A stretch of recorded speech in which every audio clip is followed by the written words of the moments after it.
Takže já vás zdravím u dnešního interview. Máme tady dnešního váženého hosta. Můžeš se nám představit?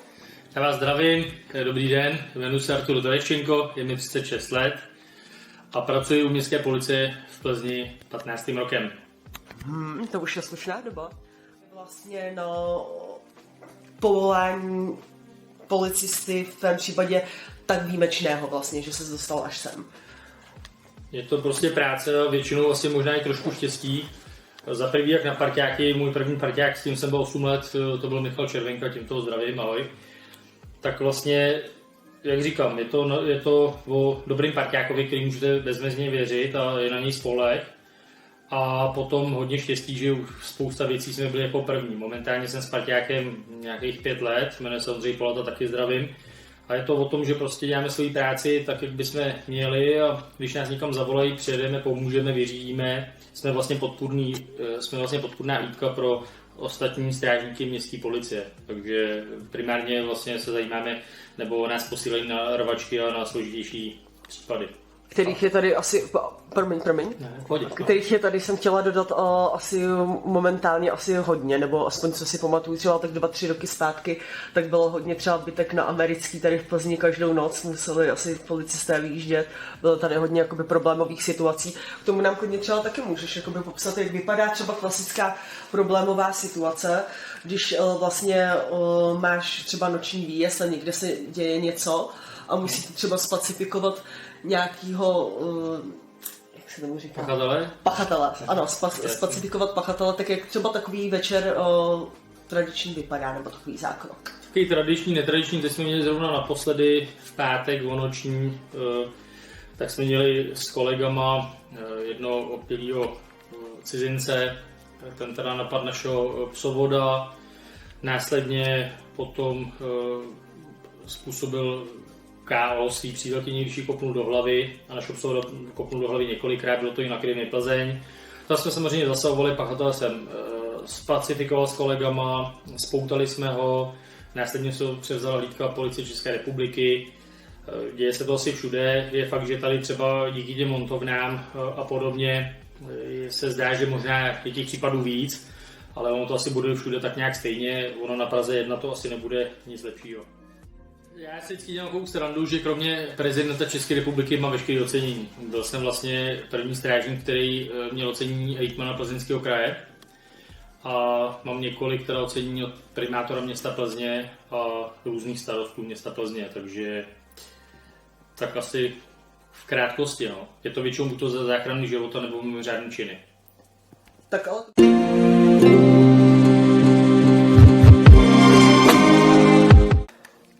Tady, jak můžeme vidět, tak nám právě proběhla příprava Arturových základních ocenění.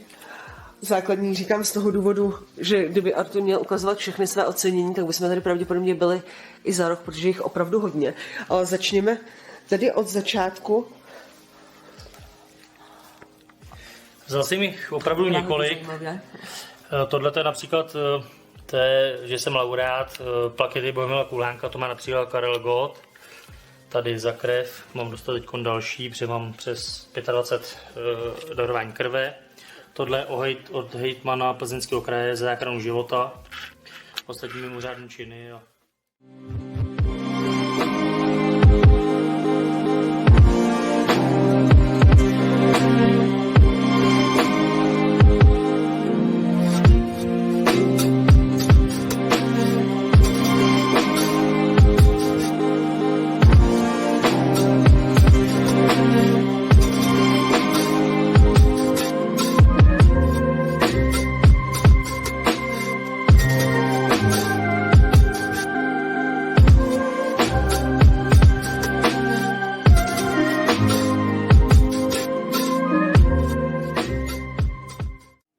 Pro strážníky obvodní služební městské policie Plzeň Bory Artur Tereščenko.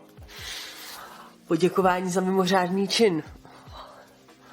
Vážený kolego, děkuji vám za příkladný výkon služby.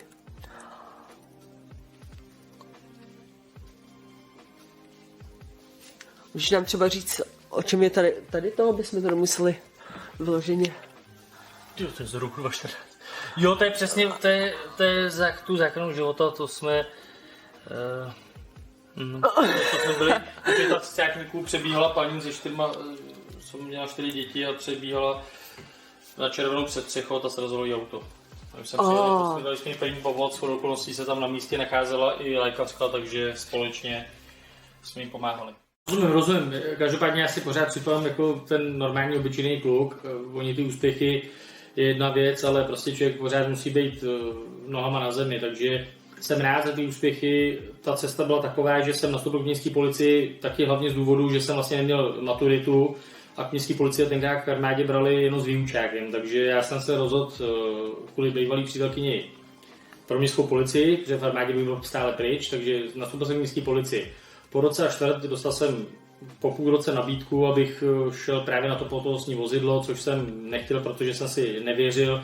Myslel jsem si, že tam mají být kluci, kteří opravdu něco umí, znají, protože mi prvotně při nástupu bylo řečeno, že na tohleto auto se lidi dostávají po 5 letech a mě už to nabízeli po půl roce, takže samozřejmě jsem za to byl rád, ale odmítnul jsem. Po druhý mi to nabídli znova po dalším půl roce, to znamená po roce, a já už jsem se bál, protože mi bylo řečeno, že pokud nenastoupím, tak už se nedostanu nikdy. Takže jsem teda přijmul tu nabídku a vlastně na tom vozidle jsem doteďka. Dá se říct, že díky své práci, kterou mám ji moc rád, tak jsem vystudoval jak střední školu, tak jsem si dodělal i svou školu a jsem velice spokojený. Já jsem spokojený, já si nemůžu stěžovat. Až teda samozřejmě na některé věci, které mi vadí a s těma se snažím něco dělat, myslím si jako pracovně, tak jinak celkově na svou práci jako takovou si nemůžu stěžovat. Pozitiv je tam určitě spousta, líbí se mi krátký dlouhý týden, jaký máme nastavený režim pracovní, ale zase na druhou stranu se mi nelíbí určitý věci, které tam jsou a tím pádem vznikly i odbory, kde jsem byl teda řádně zvolen předsedou odboru. To si myslím, že asi mluví za vše. Aha, tak to je skvělý, to si dostáváme náhodou úplně k jádru úplně skvělých věcí. Dostáváš jakoby svému povolání i jménu, takže jsou nějaké strachy, jakoby, čeho se hrdina běžně bojí? Hrdina, děkuju teda. Jako hrdina se necítím, ale každopádně děkuju. Strach, peníze a strach jsem nikdy neměl, ale ne, tak samozřejmě dřív jsem se nebál, nebojím se skoro ani teď, ale čím je člověk starší, tak samozřejmě se chce vrátit domů v pořádku a ono nikdy dneska nevíte, vyjdete do služby a už se nemusíte vrátit. Jo. To je prostě naprostá realita, kterou si spousta z mých kolegů, ať už ostatní nebo od městské policie neuvědomuje, ale bohužel to je prostě smutná realita dnešních dnů. To se může stát komukoliv, takže opravdu spíš jako si vždycky chci vrátit domů. Zdravej a šťastnej za svou rodinu. Nicméně, já bych se tě ještě chtěla zeptat, co je vlastně jakoby tvojí denní motivací, že vstáváš do práce? Proč ji musím? Kdybych nemusel, tak bych do práce nechodil a užíval bych si život a cestoval bych, že to mě hodně baví. A největší jsem moc Austrálii, takže jako cestoval bych, nechodil bych do práce, ale chodím do práce, protože musím a hlavně mi to baví samozřejmě. Mám svoji práci rád. To je, jasně, to je právě úplně jakoby hrozně klíčový a důležitý. Já bych chtěla vědět jakoby po tobě to, že tě to prostě baví a aby si jakoby našim divákům vlastně řekl to, vyjádřil jakoby sám sebe a to, proč vlastně to děláš a tak. Já třeba vím, že jsem četla pár měsíců zpátky na Krimi Plzeň, tak jsem vlastně viděla, že si měl, myslím, že nějaký ocenění, nebo si zasahoval určitě zase u nějakého člověka, který chtěl spáchat sebevraždu, někde na trati nebo na mostě, nebo nějak tak to bylo taky hodně zajímavý, u čehož vím, že si se třeba párkrát vyskytnul, zrovna když si jel kolem, což je taky hodně zajímavá, jakoby hodně zajímavý fakt, protože já vím, že třeba v jeden týden nebo během 14 dnů si pamatuju, že si měl asi 3 takový výjezdy, nebo 2, možná 3, nepamatuju si, a že si říkal, no to já mám na to prostě tady to pek, zrovna prostě jedeš s policejním autem okolo a najednou prostě tamhle sedí prostě, tak to je jakoby taky hodně záslužná práce. To tě asi taky musí motivovat, jakoby pomoct tomu člověku a vědět vlastně večer jakoby usínat s tím, že si udělal takovouhle záslužnou věc, nebo jak by si to popsal ty, takhle to mu třeba rozumím já, jak vidím já tebe v téhle situaci. Rozumím, vím, co chci říct. Je to pravda, stalo se nám to asi během 14 dnů, 3 týdnů, že jsme měli 3 sebevrahy na mostě a já už jsem si o tom myslel, že dělá někdo srandu, protože opravdu, když jedete a vidíte na mostě týpka, přijdete k němu, zeptáte se, pane, není vám nic, ne, není, jenom chci skočit a jsem se na to 3krát za 14 dní, tak už je asi něco špatně. Měli jsme takovouhle období s parťákem. Naštěstí všechno dopadlo vždycky dobře, ale jak se cítím, já to prostě beru jako práci. Jo? Jsem rád, že těm lidem pomůžu, můžu jim lesos rozmluvit. Rozmluvili jsme jednomu seberovi v Litící, když chtěl skočit do výpustě u přehrady, rozmluvil jsem mu to, je to v pohodě, ale každopádně říkám, já to beru jako svoji práci, každý má svoji práci a snaží tam být dobrý. Ale naplňuje tě to, ale rozhodně. Naplňuje ta práce. To je vidět. Vzhledem jakoby k současné situaci ve světě, ale i pro nás jakoby tady v České republice asi o mnohem horší, vzhledem k tomu, že vlastně tady máme karanténu. Bych se tě chtěla zeptat, jestli nouzový stav a vlastně celá ta celková pandemie COVID-19 ovlivnila nějak tvůj osobní či pracovní život? Tak osobní určitě, bohužel nemůžu chodit cvičit do fitka, chodím tady v Plzni do KVKčka, od začátku, co to otevřeli, mám to moc rád. Chodím 3x týdně, takže docela mi to vadí a doma se k tomu moc nedokopu. A co se týče pracovně, tak se dá říct, že nějak. Práce probíhá pořád v podobném režimu, jako probíhala. Takže... A co třeba, když třeba do posilovny, tak preferuješ jakoby nějaký úkon nebo nějakou určitou partii třeba těla, kterou cvičíš třeba víc, nebo to děláš jakoby... Biceps. Rozhodně. Soustředíš se víc jakoby na ruce, jsou hodně důležitý ruce. Celkově se snažím celý tělo samozřejmě. Jasně. Oblíbené partie jsou klasické. Jasně. Dobře, dále bych se tě taky chtěla vlastně zeptat, já vím, že jsi velkým milovníkem piva. Ne, jakoby, tím bych samozřejmě chtěla zdůraznit, že tím myslím, že nejsi žádný piják, což samozřejmě víme, ale rád si vychutnáš výborný pivo. Do jakých podniků třeba chodíš, nebo...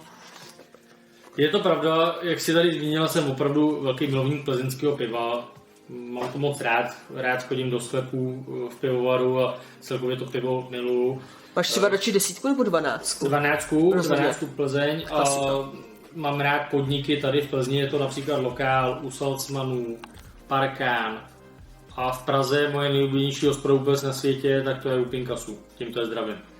Ano, to vím, tam jsem tě taky viděla na sociálních sítích hodně často, můžu říct. Tak vychlastal, ale samozřejmě na 4-5 pivek jednou do 14 dní do 3 týdny a jsem spokojený. Aha, jo, takhle jsem to nemyslel, co jsi řekla, jasně. Ne, jo, ale... Jasný, ale jo, vím, jak to myslíš. Ale není alkohol,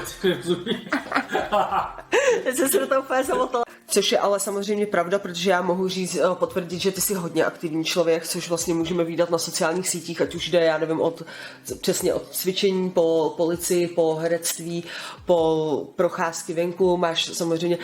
A ještě bych se dostala k tomu, když chodíš ven nebo sportovat nebo cokoliv, což by taky vlastně mohlo namotivovat naše diváky, protože vlastně v dnešní době je hodně důležité chodit ven, zůstat pozitivní a tak.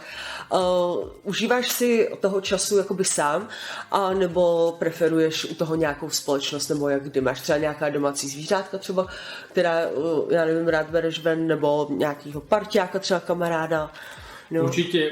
Já jsem hodně společenský typ člověka, takže preferuji procházky s přítelkyní, máme prase, ale je to anglický bull terrier, a je to takový čuně, takže čuníka máme, pak máme Jack Russella a máme kočičku, která tam taky chodí na procházky, takže na procházky chodíme hodně, máme tady 1 kilometr od nás, je obrovská stáj s koněma, a rada tam teda chodím nejradši, že mi to hodně nabíjí. Miluji koně, miluji zvířata celkově a procházky taky. Výborně. Tak, bohužel, i když to musím říct, tak náš čas se bohužel chýlí ke konci na interview, ale já bych tě samozřejmě chtěla poděkovat hlavně za to, co si nám vlastně dnes poskytl vlastně i našim divákům za informace, protože si myslím, že je to velice užitečné a že lidé by měli mít jinou perspektivu a lepší rozhodně perspektivu na lidi, kteří dělají 100% svoji práci a dělají proto, že chtějí a protože ji mají rádi a dělají ze svého srdce. Chci ti poděkovat, že jsi nám vlastně dovolil nahlédnout ať už do svého domova, do svého nitra, do svých pracovních zkušeností, do toho, kdo jsi. A chtěla bych ti dát ještě samozřejmě prostor pro to, aby si řekl třeba nějaké své závěrečné slovo, nebo cokoliv ti napadá, buď přirozený, jako se byl doteď, je to úžasný. Děkuju moc, já bych vám chtěl poděkovat, hlavně tobě, že jsi mi vůbec dala tu možnost tuto krásného rozhovoru. Chtěl bych popřát krásný vánoční svátky, šťastný nový rok 2021, už na to jak letí. A každopádně sledujte mě na Instagramu nebo na Facebooku Artur Tereščenko a buďte pozitivní. Myslím si v dobrý náladě, ne na covid. Ahoj. Výborně, to bylo úplně naprosto skvělý. Pecka.